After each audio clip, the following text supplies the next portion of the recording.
Chapter 1. A Spark of Genius. The grand halls of the London Science Exhibition buzzed with an electrifying energy as Tony Middleton and Sally Cartwright stepped through the arched entrance.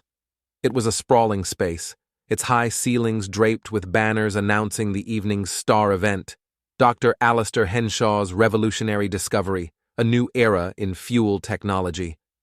The pair of amateur sleuths had been drawn to the exhibition by curiosity and a love for solving puzzles. The promise of scientific wonders and intellectual intrigue was irresistible. For Tony, with his sharp eye for detail and an insatiable appetite for discovery, the event was a playground. Sally, always the quick thinker and voice of reason, was equally captivated, albeit with a hint of skepticism. "This place is enormous," Sally remarked as she gazed around the crowded hall. Vendors displayed everything from mechanical contraptions to dazzling chemical reactions. "Where do we even begin?" "Start at the heart of the excitement," Tony suggested, nodding toward the largest stage at the far end of the room. "That's where Dr. Henshaw is supposed to reveal his invention." The stage was flanked by two towering banners bearing the scientist's likeness, a stern man with thick spectacles and an air of brilliance. Behind him loomed an enormous contraption draped in a velvet curtain, adding an aura of mystery. The audience had already begun to gather, murmuring in anticipation. Among the crowd, Tony and Sally overheard snippets of conversation. "I heard he's created a fuel that could power engines for days without refueling. They say it's going to make coal obsolete." "Rubbish. Henshaw's theories have always been too good to be true." Tony's ears perked up at the last comment. He glanced at the source. A woman with sharp features and an intense gaze. Her white lab coat and no-nonsense demeanor marked her as a fellow scientist. "Dr. Nash," someone addressed her. "Still doubting Henshaw's work, are we?" "Doubting?" she replied coldly. "I've seen his so-called research. He cuts corners and takes credit for others' work. I wouldn't trust a word of his claims." "Interesting," Tony muttered to Sally. "She seems to have strong feelings about Henshaw." "She's not the only one," Sally noted, pointing to another figure near the stage, a younger man fidgeting nervously with his cravat. "That's Victor Dalloway, Henshaw's assistant. He looks like he's about to bolt out the door." Before Tony could respond, a hush fell over the room as Dr. Henshaw himself emerged onto the stage. The scientist was an imposing figure, his graying hair swept back and his voice commanding as he addressed the crowd. "Ladies and gentlemen, tonight you will witness a breakthrough that will change the course of human history," he declared. "Years of tireless work have culminated in a discovery that will revolutionize industry and transportation. I give you infinity fuel." With a dramatic flourish, Henshaw pulled the curtain aside, revealing an intricate apparatus of gleaming copper and glass. The machine hissed and whirred, steam rising from its vents. Gasps rippled through the audience. As Henshaw launched into a detailed explanation of the device, Tony noticed a man standing at the back of the room, arms crossed and scowling. He recognized him from an article in the Times, Reginald Thorpe, an industrialist known for his investments in coal mining. Thorpe's expression suggested that he had more than a passing interest in Henshaw's invention. "Another one to watch," Tony whispered. The demonstration continued, Henshaw lighting a small burner powered by the fuel. The flame burned steadily, brighter and longer than traditional fuels, drawing applause, but not everyone was impressed. Dr. Nash scoffed loudly. "A neat trick, but hardly revolutionary," she muttered, drawing curious glances. Henshaw ignored her, though his jaw tightened. The tension in the room escalated when Thorpe stepped forward, his booming voice cutting through the applause.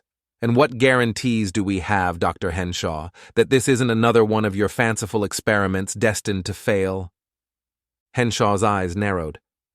"The proof is in the results, Mr. Thorpe. Unlike your coal mines, my work doesn't rely on exploiting the earth or its people. The exchange drew gasps and whispers. Victor Dalloway looked like he wanted to disappear somewhere. Sally leaned toward Tony. This is getting heated. If Henshaw has any enemies, they're not bothering to hide it. As the crowd buzzed with speculation, the demonstration concluded. Henshaw thanked the audience and promised a full unveiling of the formula later that evening. Let's get closer, Tony said. I'd like to see that machine up close. The two friends made their way toward the stage, but their path was blocked by a young woman hastily exiting the hall. She looked visibly upset, clutching a notebook to her chest. That's Martha Lockwood, Sally whispered. Henshaw's former assistant. What's she doing here? Tony watched as Martha glanced over her shoulder, her eyes darting nervously. Something tells me she didn't come to applaud her old boss, he said. As the crowd began to disperse, Tony and Sally lingered, their curiosity piqued. The exhibition had promised groundbreaking science, but it seemed to be delivering something far more intriguing. Secrets, rivalries, and a simmering tension that hinted at danger. Chapter 2. A Deadly Discovery. The grand hall of the exhibition had descended into excited chatter as attendees filtered into smaller rooms to explore side exhibits or indulge in refreshments. Tony and Sally remained near the main stage, lingering with a purpose. The tension between Dr. Henshaw and his detractors had set their sleuthing instincts on high alert. Did you notice the way Martha Lockwood rushed out earlier? Sally asked, her voice low. She looked genuinely frightened. Tony nodded, his sharp gaze scanning the room. And Thorpe's outburst wasn't just business posturing. There's more going on here than a scientific rivalry. Before Sally could respond, a commotion broke out near the laboratory annex, a small area cordoned off behind the main stage. The sound of hurried footsteps and muffled shouts pierced the low hum of conversation. Stay here, Tony said instinctively, but Sally had no intention of waiting. Together, they wove through the crowd toward the source of the disturbance. When they reached the annex, they were met by a chaotic scene. Two guards stood frozen at the entrance to a narrow hallway, while Victor Dalloway, pale as a ghost, stammered incoherently to a sharply dressed man who appeared to be the event's manager. What's happened? Tony asked, slipping through the growing throng of onlookers. Victor looked up, his wide eyes brimming with panic. It's Dr. Henshaw, he managed to stutter. He's dead. The murmurs in the crowd erupted into a crescendo of gasps and speculation. Sally grabbed Tony's arm, her face a mix of shock and determination. We have to see what's going on, she whispered. The manager, a no-nonsense man with a sharp mustache, attempted to regain control. Everyone, please, remain calm and return to the main hall.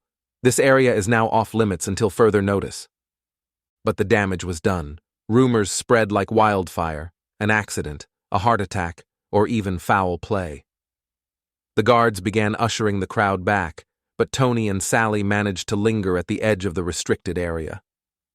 Moments later, a middle-aged man in a dark coat and bowler hat pushed through the crowd. His commanding presence silenced the onlookers. It was Inspector Hartley, the local policeman. Hartley, with a quick assessment of the scene, barked orders to the guards to secure the area and clear the hallway. Then, he entered the laboratory annex with a purposeful stride. Tony exchanged a look with Sally. We can't just stand here. Agreed, Sally said. Let's find another way in. They slipped away from the crowd and circled around the main stage. Using the distraction of the commotion, they found a service corridor leading to the back of the annex. Tony pressed his ear to a door marked Private. Voices, he said softly. Let's go in. The door creaked open, revealing a dimly lit storage area filled with crates and supplies. A second door at the far end led directly into the laboratory. From their concealed position, they had a clear view of the scene.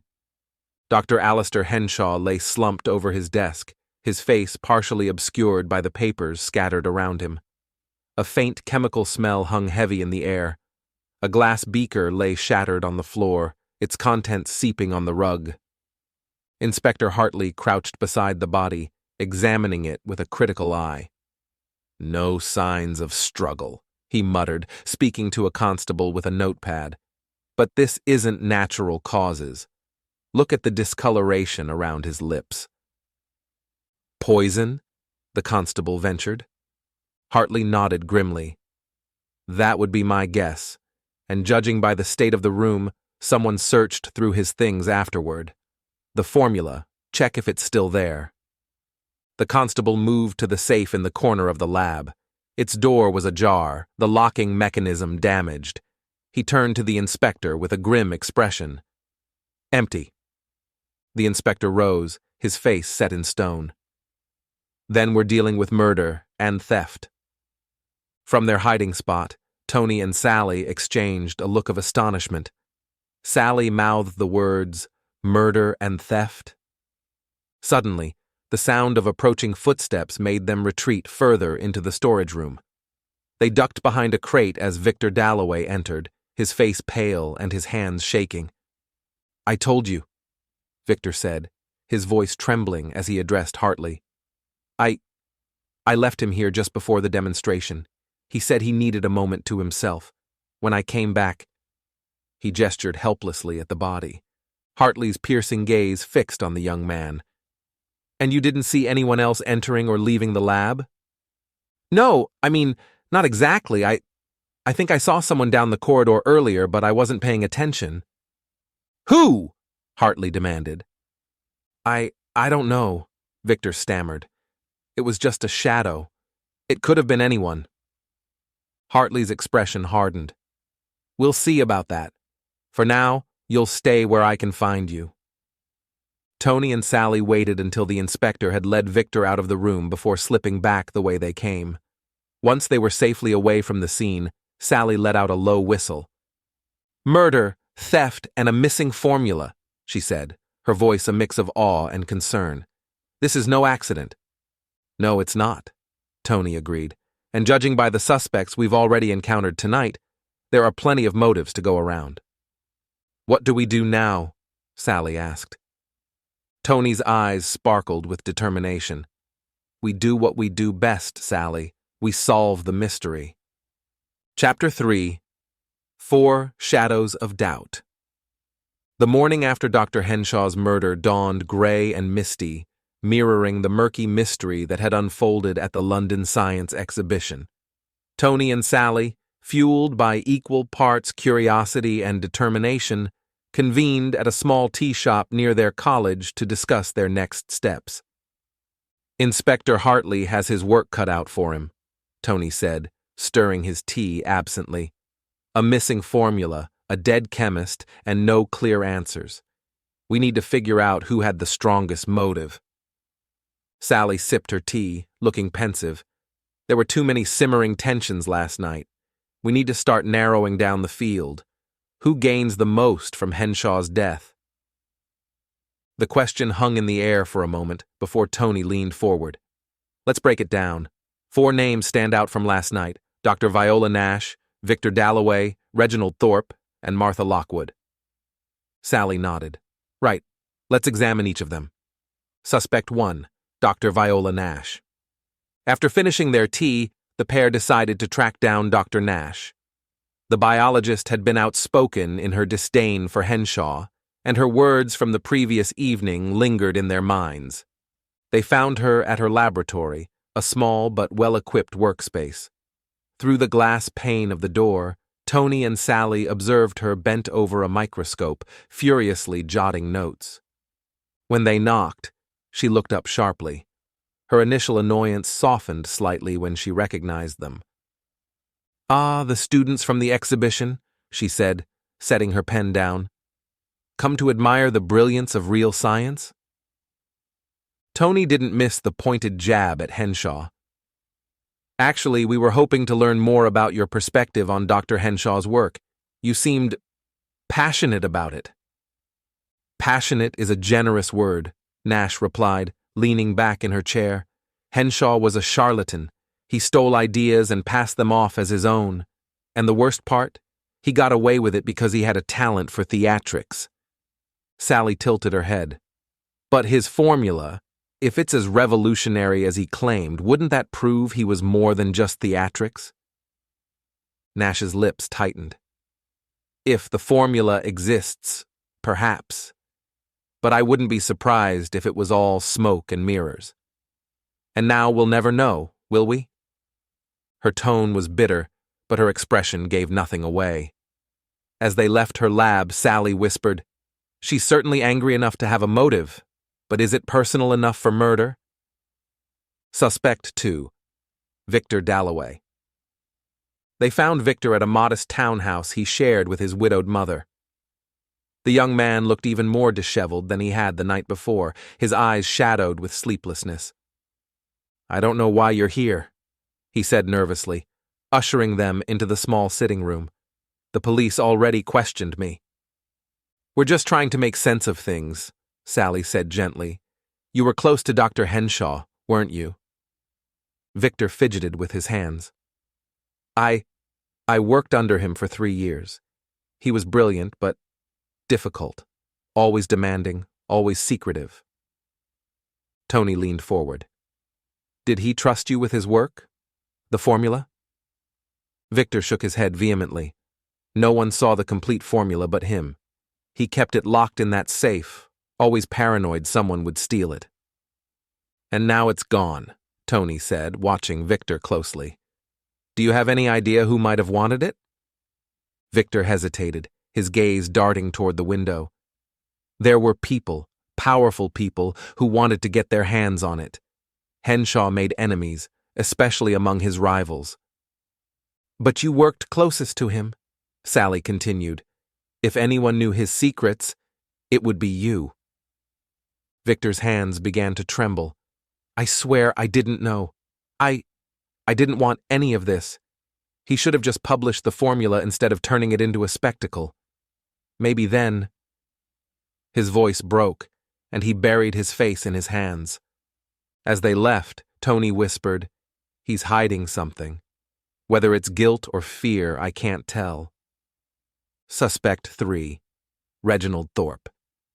Their next stop was Reginald Thorpe's opulent office located in the heart of the financial district.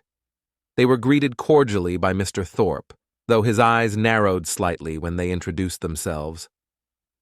"I suppose you're here to ask about last night's unfortunate incident," Thorpe said, settling into an armchair. "A tragedy, really. Henshaw's death is a loss for science and industry alike." "Yet you didn't seem particularly supportive of him during the exhibition," Tony pointed out. Thorpe smiled thinly. "A businessman must be cautious of unproven claims. Henshaw promised the moon, but promises are cheap. Results, on the other hand, are what matter." "And if his formula worked," Sally asked, "wouldn't it threaten your coal interests?" Thorpe chuckled, though there was no humor in it. "A clever question, young lady. Yes, his success would have posed a challenge to my business. But I've weathered challenges before. Murdering him to protect my investments would be short-sighted." His words were smooth, but there was a sharpness to his tone that didn't escape Tony's notice. As they left, Sally remarked, "He's too polished. If he's involved, he's not going to slip easily." Suspect 4. Martha Lockwood. Their final stop was a boarding house near the Thames, where Martha Lockwood had been staying since leaving her position with Henshaw. The landlady, a stout woman with a suspicious glare, grudgingly directed them to Martha's room. Martha answered their knock cautiously. She looked weary, her face pale and her hands clutching a notebook tightly to her chest. "Why are you here?" she asked, her voice barely above a whisper. "We're trying to understand what happened," Sally said gently. "You worked closely with Dr. Henshaw. Surely you have some insight." Martha hesitated, then stepped aside to let them in. The room was small and sparsely furnished, with papers and books scattered across the desk. "Henshaw was complicated," she said, her voice trembling. "He was brilliant, but he could be cruel. He expected perfection and didn't tolerate mistakes." "Why did you leave?" Tony asked. Martha's grip on the notebook tightened. "I couldn't take it anymore. The pressure, the constant secrecy. And then I found out he'd been lying to me." "Lying about what?" Sally pressed. Martha's eyes darted to the floor. "It doesn't matter. None of it matters now." Tony exchanged a glance with Sally. "Did you see anything unusual last night?" Martha shook her head quickly. "No, I wasn't anywhere near the lab." Her denial was too quick, too emphatic. As they left the boarding house, Tony murmured, "She's definitely hiding something." Back at the tea shop. Over another round of tea, Tony and Sally reviewed their findings. Each suspect had motive, opportunity, and secrets they were desperate to keep. 4 suspects, Sally said, ticking them off on her fingers. Nash had a grudge, Victor was terrified, Thorpe stood to lose financially, and Martha, well, she's the biggest mystery of all. Tony tapped his chin thoughtfully. And yet, none of them seemed to fit perfectly. Something's still missing. Chapter 4. The Poisons Trail. Speculation would only get them so far. To uncover the truth about Dr. Henshaw's murder, the 2 friends decided they needed to delve into the details of the crime scene, the victim's personal history, and, most importantly, the mysterious poison that had taken his life. A meeting with Inspector Hartley. Their first stop was the police station. After a brief but convincing explanation to a skeptical desk sergeant, Tony and Sally were led to Inspector Hartley's office. The inspector, a man in his 50s with sharp features and a piercing gaze, looked up from his desk as they entered. "Ah, the amateur detectives," he said dryly, motioning for them to sit. "We prefer independent investigators," Tony quipped, earning a smirk from Sally. Hartley leaned back in his chair, folding his arms. "Well, you've got my attention. What brings you here?" "We want to help," Sally said earnestly. "Dr. Henshaw's death wasn't just tragic. It was deliberate, and we think the people we spoke to last night might know more than they're letting on." Hartley arched an eyebrow. "And you've been conducting your own inquiries, I take it?" "We've spoken to Dr. Nash, Victor Dalloway, Reginald Thorpe, and Clara Lockwood," Tony said. "Each of them had a reason to dislike Henshaw, and any one of them could have had access to the lab." The inspector studied them for a long moment. "You're persistent. I'll give you that. Fine. If you're going to involve yourselves, you might as well have all the facts." He opened a file on his desk. Preliminary analysis suggests Henshaw was poisoned. The discoloration around his lips and the chemical residue on the broken beaker point to a fast-acting compound. We're still waiting for the full report, but my gut tells me this was no ordinary poison. Whoever did this knew exactly what they were doing. "What about the missing formula?" Sally asked. "Gone without a trace," Hartley said grimly. "The safe was forced open, but the work was sloppy, probably done in haste. Whoever took the formula likely panicked when they realized Henshaw was dead." Tony's brow furrowed. If the killer needed the formula badly enough to commit murder, why would they panic? Surely they'd have planned for every possibility. Hartley nodded. "An astute observation, which makes me wonder if the thief and the killer are the same person, or if we're dealing with 2 separate crimes." Sally's eyes widened. 2 people working together? "Or one acting opportunistically," Hartley said. The conversation left Tony and Sally with more questions than answers, but the inspector's insights gave them a new lead to follow. A visit to the apothecary. To understand the poison, they decided to go to a small apothecary shop in Bloomsbury, owned by an elderly herbalist named Mr. Cedric Plummer. The shop smelled of dried herbs and tinctures, the shelves lined with jars labeled in elegant handwriting. Mr. Plummer, a thin man with a wispy beard and sharp eyes, greeted them. "Ah, young minds seeking knowledge," he said, his voice rasping like dry leaves. "What can I do for you today?" Tony explained the situation, carefully omitting the finer details of their investigation. "We're trying to identify a poison that acts quickly and leaves visible discoloration around the lips. It might also have a chemical residue." Plummer stroked his beard thoughtfully. "Discoloration around the lips, you say? That suggests something caustic or corrosive. Was there any particular odor or taste noted?" Sally shook her head. The victim was found in a laboratory, so the usual chemical smells might have masked anything specific. Plummer turned to his shelves, pulling down several jars. "It could be cyanide. It's fast-acting and often leaves a faint almond scent, but if no scent was noted, it might be something more exotic." He placed a jar of fine white powder on the counter. "This is aconitine, derived from monkshood, extremely potent and difficult to detect. A small dose is enough to kill within minutes." Tony's eyes narrowed. "Would someone with basic knowledge of chemistry be able to prepare it?" Plummer nodded. "Potentially, though extracting it in its pure form requires precision. An experienced scientist, or someone with access to laboratory equipment, would find it easier." An unexpected clue. As they left the apothecary, the afternoon mist turned into a light drizzle. Pulling their coats tighter, they hurried back toward the exhibition hall, which had been closed to the public pending the investigation.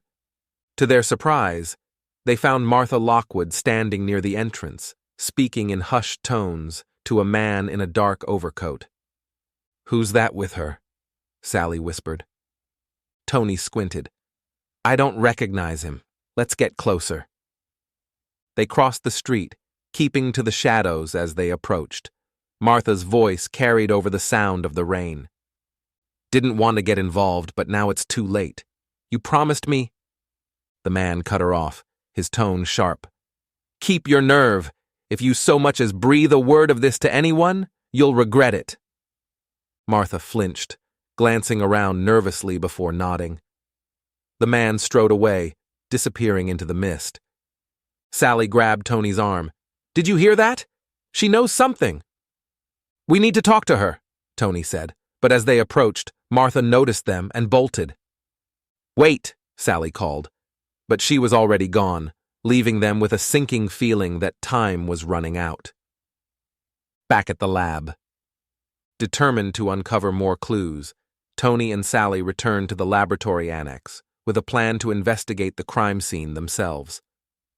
Using the commotion at the main exhibition hall as a distraction, they slipped past the guards and into the lab. The room was eerily silent, the smell of chemicals lingering in the air.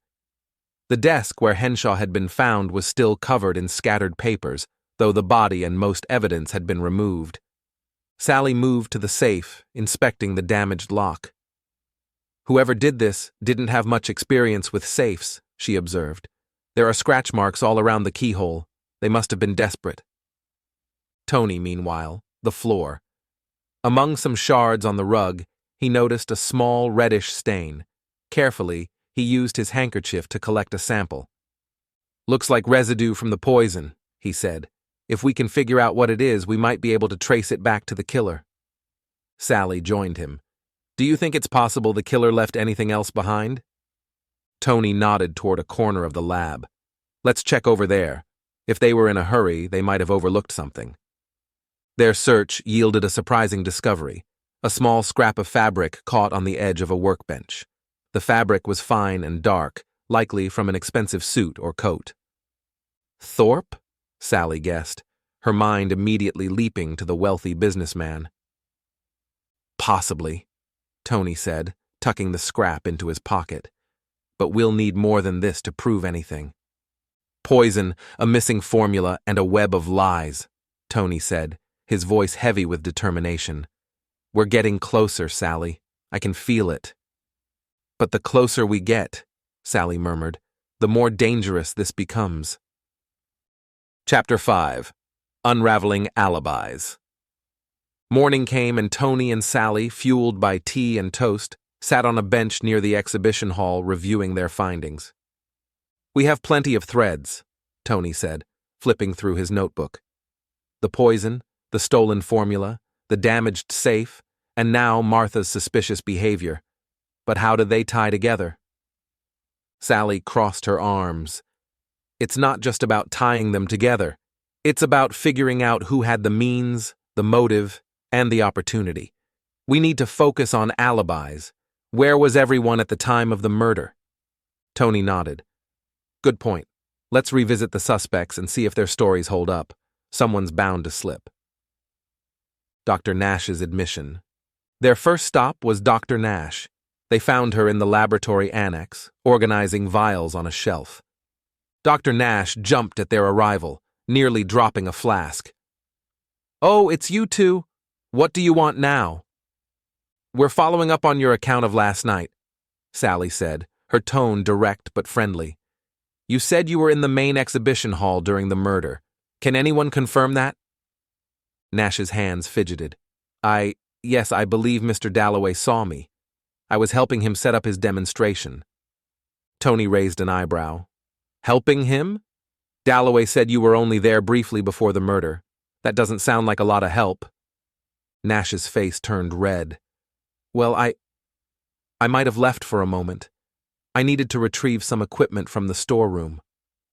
"For how long?" Sally asked. 10 minutes, at most," Nash stammered. Tony glanced at Sally. "Long enough to slip into the lab, don't you think?" Nash's composure crumbled. "I didn't kill him, I swear! Dr. Henshaw could be difficult, but I had no reason to harm him." "Maybe not," Tony said, his tone measured. "But you'd recognize the effects of aconitine, wouldn't you? Someone with your expertise would know how to handle it." Nash froze, her eyes wide. "Aconitine? Is that what killed him?" "It's a strong possibility," Sally said, watching his reaction closely. Nash shook her head vehemently. "I wouldn't use something like that. Whoever did this is far more calculating than me. You have to believe me." Tony exchanged a glance with Sally. Nash was hiding something, but whether it was murder or cowardice was still unclear. Victor Dalloway's evasive maneuvers. Victor Dalloway, the charismatic engineer, was next on their list. They found him in the exhibition hall, fine-tuning his steam-powered contraption for the public reopening. "Ah, the dynamic duo," Dalloway greeted them with a charming smile. "We're trying to clarify everyone's whereabouts during the murder," Sally began. "You said Dr. Nash was helping you in the main hall. Can you confirm that?" Dalloway's smile faltered. "He was there, yes. For a bit. But honestly, I was more focused on my machine. It's a temperamental beast, and Nash's assistance wasn't particularly helpful." "Did you see where he went when he left?" Tony asked. Dalloway shook his head. "No idea. I assumed he went to fetch something. I didn't pay much attention." Sally tilted her head. "What about you? Did you leave the main hall at any point?" Dalloway's expression turned wary. "Only briefly, to speak with Martha. She wanted to discuss something." "For how long?" 5 minutes, maybe less. Certainly not long enough to—" He hesitated, his eyes narrowing. "You don't think I had anything to do with this, do you?" "We're just gathering information," Tony said smoothly. Dalloway's shoulders relaxed slightly. "Well, I assure you, I had no reason to harm Henshaw. He might have been insufferable, but I'm a scientist, not a criminal." Sally noted his defensiveness. "You seem awfully keen to distance yourself from him." Dalloway smirked. "Let's just say the good doctor didn't win many popularity contests. If you're looking for suspects, you won't have to search far." Martha Lockwood's secrets. Finding Martha proved more challenging. After her suspicious behavior the previous evening, she seemed to be avoiding everyone. It wasn't until they spotted her slipping into a small tea shop that they managed to corner her. Martha flinched as they approached, her expression guarded. "What do you want now?" "We'd like to hear more about your movements during the murder," Sally said, her tone kind but firm. "I've already told the police everything," Martha snapped. "Then you won't mind telling us?" Tony said. You were performing in the main hall, but you left to retrieve something from the dressing room, correct? Yes, she said, her voice clipped. I needed a prop for my act. I was gone for a few minutes, no more. And during that time, did you see anyone else near the lab? Sally asked. Martha hesitated, her eyes darting away. No, I didn't. You're lying, Tony said bluntly. I don't know what you're talking about. We saw you speaking to a man last night, Tony pressed. The one who threatened you. Who is he, and what does he have to do with this? Martha's hands trembled as she gripped her cup. You don't understand. If I say anything, he'll ruin me. Who? Sally asked gently. Martha shook her head, tears brimming in her eyes. I can't. Please just leave me alone. Reluctantly, they stepped back, watching as she buried her face in her hands. She knows something, Tony muttered as they left. Something big. A new revelation. As the day wore on, Tony and Sally returned to their makeshift base of operations, a quiet corner in the library. They spread out their notes, piecing together the timeline. Martha's clearly hiding something, Sally said, and Dalloway's story doesn't quite add up. But what about the fabric we found in the lab? It doesn't match anything Dalloway was wearing. Tony tapped his pen against his notebook. What if the killer wasn't wearing their own coat? They could have borrowed or stolen one to throw off suspicion. Or what if the killer wasn't in the lab at all? Sally said, her eyes lighting up. What if they slipped the poison into something Henshaw was already using? Tony leaned forward. Like his coffee or tea? That would explain the lack of struggle. Sally nodded. And it means we're looking for someone who had access to the lab before the murder. Their theories hung in the air like the fog outside, tantalizing but incomplete. We're close, Sally, Tony said, determination in his voice. Closer than ever. And the killer knows it, Sally said grimly. Chapter 6. The Trap is Set. The air inside the library was thick with anticipation as Tony and Sally pored over their notes, piecing together the fragments of the mystery. The revelation about the poisoned coffee or tea had opened a new avenue of investigation. We need more than theories, Sally said. We need proof, something that directly ties the murderer to the crime. Tony leaned back in his chair, tapping his pencil against the table. What if we force their hand? Create a situation where they have to reveal themselves? Sally's eyebrows lifted. You mean set a trap? Tony grinned. Exactly, but first we need to tighten the noose. Let's revisit the suspects and focus on the details we might have missed. Dr. Nash's growing desperation. Their first stop was Dr. Nash's office, her desk littered with papers and half-empty cups. Dr. Nash, Sally began, her tone calm but firm. We need to ask you about the poison. You seemed surprised when we mentioned aconitine earlier, but your reaction was peculiar. Nash's hands froze mid-air, hovering over a pile of documents. I told you, I didn't know what was used. Why are you hounding me about this? Tony folded his arms.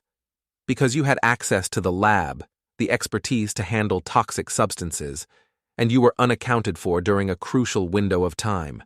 That makes you a prime suspect. Nash's face turned pale. You think I killed Dr. Henshaw? That's absurd. I admit, I wasn't fond of the man, but I would never— Perhaps not directly, Sally interjected. But what if someone coerced you into helping them? Maybe you didn't even know what they were planning. Nash's eyes darted around the room. I didn't. No one coerced me. I swear, I was in the storeroom. But no one can verify that, can they? Tony asked sharply. Nash's shoulders slumped, her silence speaking volumes. Victor Dalloway's veiled threats.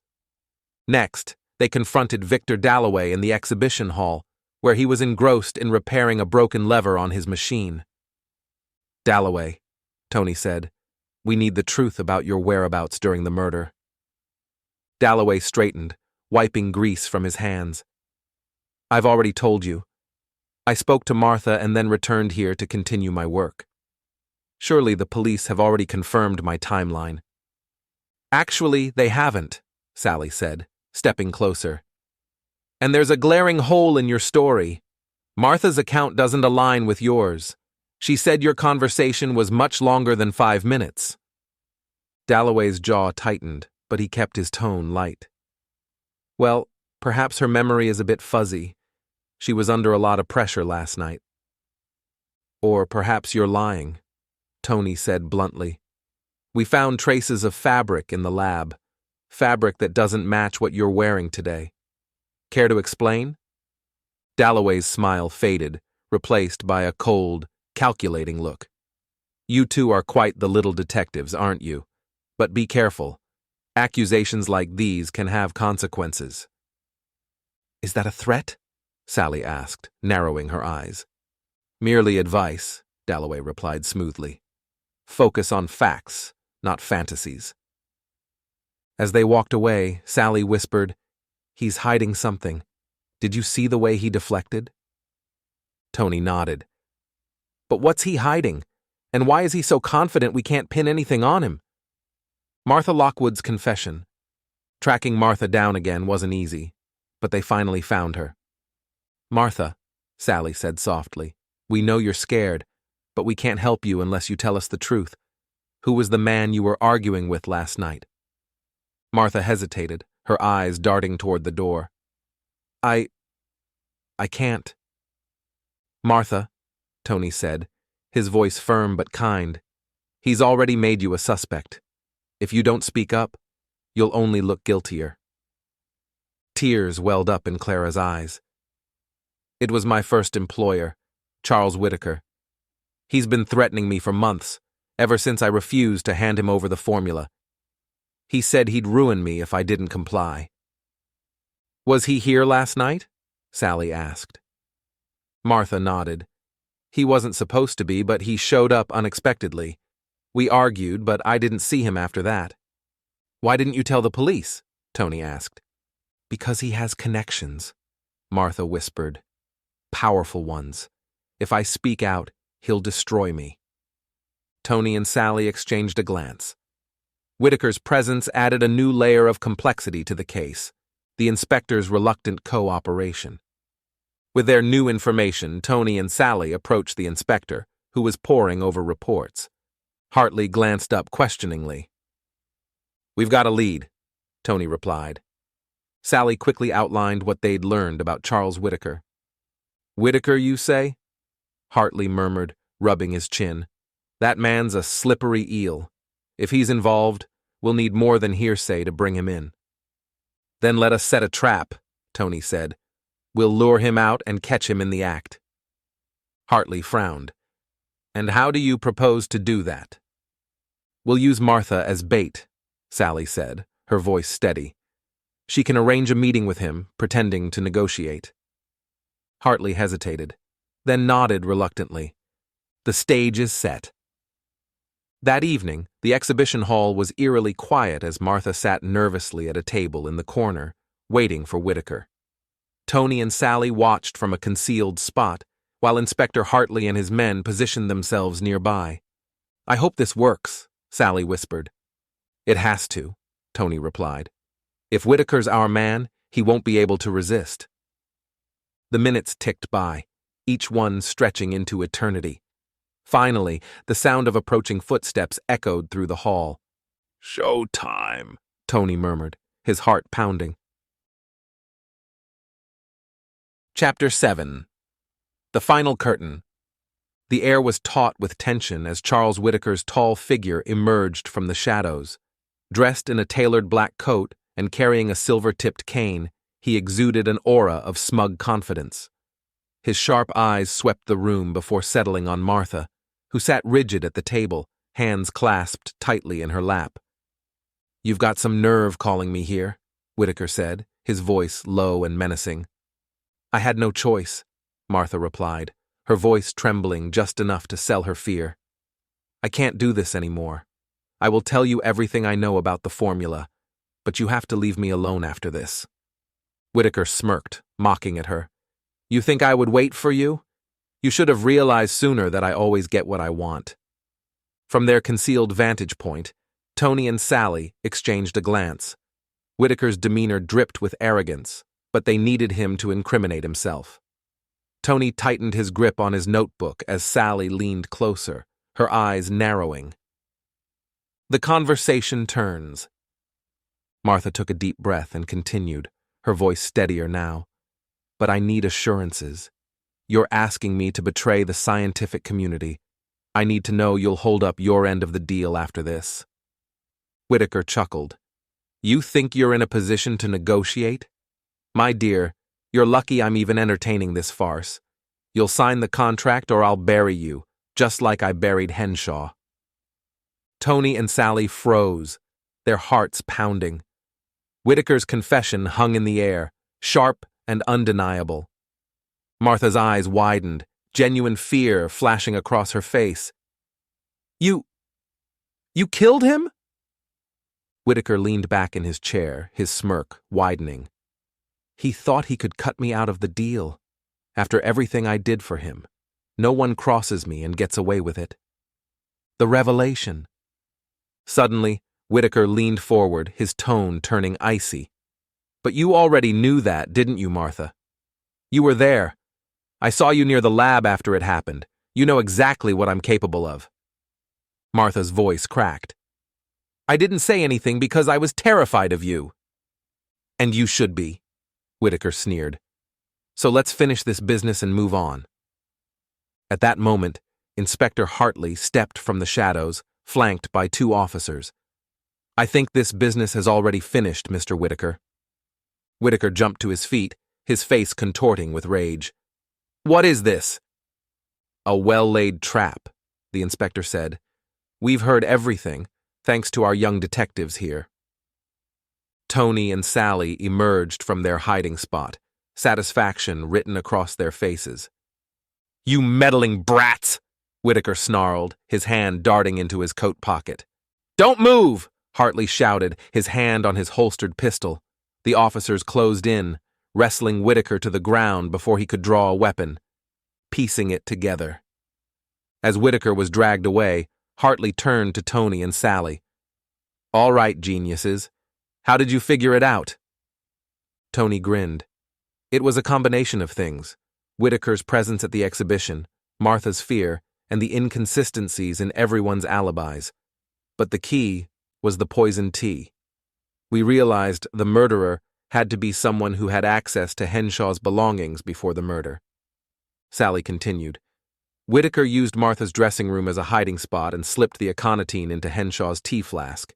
Then he waited for the chaos to unfold, knowing no one would suspect him as an outsider.